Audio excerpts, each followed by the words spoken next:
তো আজকে আমি যাবো কোথায় জানো তো, বলবো পরে, বলবো ট্রেনে উঠে। তো এখন আমি ব্লগটা শুরু করে দিয়েছি স্টেশন থেকে। আমি শালিমার স্টেশনে আছি, আর শালিমার স্টেশনে ফার্স্ট টাইম এসি। আর এসি ফার্স্ট টাইম এসে শুনছি ট্রেন নাকি লেট। কী করা যায়, অপেক্ষা করতে হবে। তোমাদের সাথে একটু শেয়ার করে নিলাম। তোমাদের ট্রেনে উঠে বলবো আমি কোথায় যাচ্ছি। এটা কিন্তু শালিমার। তো আমরা ট্রেনে বসে পড়েছি। মোম টাটা করে দাও।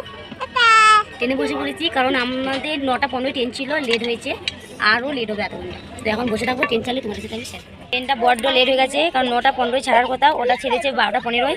আর এখন আমরা সবাই খড়গপুরে পৌঁছেছি, এখনও পুরী পৌঁছানি। পৌঁছাতে 1:30 2 বেজে যাবে। বড্ড লেট হয়েছে। লেট হওয়ার কারণ হচ্ছে আমাদের মানে ওখানে শালিমার ওখান থেকে 6-7 স্টেশনের পরে হয়েছে, ট্রেন অ্যাক্সিডেন্ট হয়ে গেছে। তো ট্রেন অ্যাক্সিডেন্ট হওয়ার কারণে হয়েছে, আসা হয়নি, সব কিছু বন্ধ করে দিয়েছে। ট্রেনের অনেকটাই লেট এসেছে, যেহেতু রাস্তা ক্লিয়ার করতে হবে। এই একটা প্রবলেমে ফেসে গেছিলাম, তার কারণে অনেকটা লেট। তার উপর সন্ধে হয়ে যাচ্ছে, আরও ঠান্ডা ঠান্ডা ভাব দিয়েছে। তো যাই হোক, তোমাদের সাথে সব কিছু আমি আপডেট করতে থাকবো। আর ট্রেনটা যেহেতু ছোটোখাটো ছিল, তাই কারণে আমরা চলে এসেছি। ট্রেনটা ক্যান্সেল হয়নি, নাহলে ক্যান্সেল হয়ে যেতেও পারতো। তো পুরী আমরা যাচ্ছি মোটামুটি। তো যাই হোক, তোমাদের সাথে পুরীতে দেখা। হাই ফ্রেন্ড, আমরা এখন ওই মানে রুমে পৌঁছে গেছি, হোটেলে। তোমাদের হোটেল আগে বুকিং করা ছিল। ট্রেন থেকে নেমেছি 2:08। তো এখন গাড়ি ধরে এখানে আসতে কটা বাজে, এই দেখো 2:58, মানে 3টে। তো 3টে বেজে গেল আমাদের হোটেলে পৌঁছাতে। তো সকাল সকাল বেরোবো, ঘুরতে যাবো। তো তোমাদের পুরোটাই দেখাবো। হাই ফ্রেন্ড, আমরা পুরো রেডি, শুধু লিপস্টিকটা লাগাতে বাকি, কারণ আমরা খাওয়া দাওয়া এখন করেছি। আর আমরা যে হোটেলের রুমটা নিয়েছি সেটা মানে কতটা কাছে দেখাচ্ছি। আমাদের রুম এই আমাদের রুম। তো আমাদের রুম থেকে বেরোলেই সমুদ্র। তো আমরা রুমের ব্যালকনি থেকে সমুদ্র দেখতে পাই।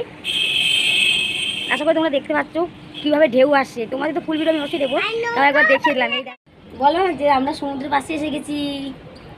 আমরা সমুদ্রের পাশে এসেছি, তার জন্য এই নৌকাগুলো ভাসছে, তাই আমরা সকালে ভিডিও দেখতে দেবো। Tata, bye bye. ওখানে বলে দিল ও সমুদ্রের পাশে এসে ও সমুদ্র দেখছে। আমরা টোটো ধরে চলে এসেছি, তখন ভিডিও করতে পারিনি, ভিড় ছিল। আর এখন আমরা যাচ্ছি মন্দিরে। এই মন্দিরটার নাম 108 শিব মন্দির। এই দেখো আমরা যাচ্ছি, আমার মেয়ে হাসছে, বোঝাচ্ছে না। ওই দেখো, তোমাদেরকে সব কিছুই দেখাবো একটু একটু করে কেটে কেটে, পুরোটা তো আর পারবো না, তাই জন্য। আমার মেয়ে যেখানে যায় সেখানে ঘন্টা দেখতে পেলেই ঘন্টা বাজাবে। যেমন এখানে দেখো ঘন্টা দেখতে পেয়েছে, বাজানো শুরু করেছে। তোমরা আরও ভিডিওতে দেখতে পাবে, ও যেখানে যায় সেখানেই ঘন্টা বাজায় শুধু। তো এইখান থেকে বেরিয়ে নাগবার মন্দির পাশাপাশি আছে, ওখান থেকে দেখে ওখানেও আমার মেয়ে দেখো ঘন্টা বাজাচ্ছে সেম।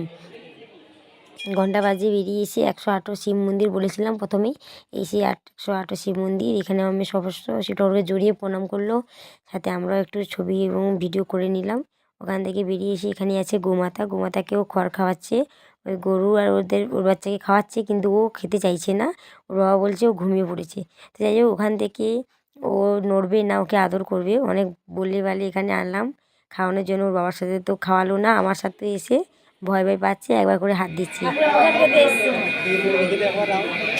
কত ভিড় দেখো, এখানে টিকিট কেটে সবাই প্রসাদ খেতে আসি। 80 টাকা করে প্লেট। ভিড় দেখো। হনুমান মন্দিরটা দেখো, হনুমানটা কত বড় ছিল আঁকা। ওখানে জুম করে ভিডিও করলাম দূর থেকেই। তো ওখান থেকে বেরিয়ে এসে আসার পথেই দেখি আরও অনেক সিনারি আছে, ওগুলোতে রং হচ্ছে, অনেক অনেক জিনিস নতুন বানানো হচ্ছে। তো মেয়ে জিজ্ঞাসা করছে উনি কে, তোর বাবা বলছে উনি কে। এই বলতে বলতে আমরা সবাই আসছিলাম। পাশে একটা ঠাকুর মন্দির ছিল, সেটাকেও দেখলাম বড় সড়োভাবে। এখান থেকে বেরিয়ে সোজা চলে এলাম, এসে দেখি এখানে প্রচণ্ড ভিড়, আর মন্দিরটা খোলা নেই, বন্ধ আছে। তো আমরা কী করলাম, একটু পা ধুয়ে গঙ্গা জল টল ছড়িয়ে ওখান থেকে চলে এলাম। চলে এসে এবারে আর একটা মন্দিরে গেলাম, এখানেও দেখো ভিড় আছে মোটামুটি। তো যাই হোক, আমরাও একটু একটুর উপরে উঠে গিয়ে একটু ছবি টবি তুলে ভিডিও বানিয়ে নিলাম, তোমাদের সেটা দেখে দিচ্ছি আরেকবার। এই দেখো, আর এদিকে ওরা করছে হাতের কাজ, কত সুন্দর সূক্ষ্ম হাতের কাজ। যাই হোক, এইসব শেষ করে আমরা বাড়ির দিকে রওনা দিয়ে চলে এসেই আমরা সন্ধেবেলা বেরিয়েছিলাম সমুদ্রের ঢেউ রাত্রে কেমন দেখতে লাগে সেটা দেখার জন্য। তো চলো তোমাদের দেখাই, কারণ আমরা তো অনেক দিনই ছিলাম, একদিন ছিলাম না, অনেকটা ভিডিও জমে গেছে।